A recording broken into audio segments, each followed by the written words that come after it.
Kejaksaan Tinggi Maluku menggelar bakti sosial dan juga bazar Ramadan 1447 Hijriah. Sebanyak 350 paket sembako dibagikan pada keluarga besar Adiaksa dan juga masyarakat.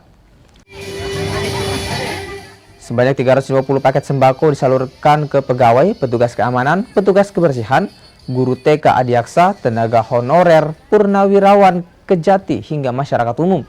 Paket sembako yang dibagikan berisi beras, minyak goreng, gula, telur, mie instan, dan juga susu. Bantuan paket sembako ini untuk membantu memenuhi kebutuhan keluarga besar Adiaksa dan juga masyarakat jelang Lebaran.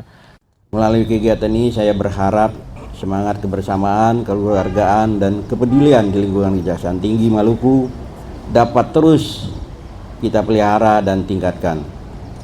Dengan terjalinnya hubungan yang harmonis antara pegawai kejaksaan dan Ikatan Adiaksa Dharma Karini, diharapkan akan tercipta suasana kerja yang semakin solid, harmonis, dan penuh kebersamaan. Penerima paket sembako merasa terbantu di tengah kondisi ekonomi yang lagi sulit.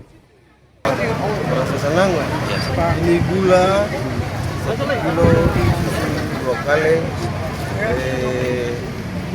minyak kelapa 1 kilo, sama mie, Indomie. Bawa apa atau? Kupon saja ya? Tanpa bawa uang.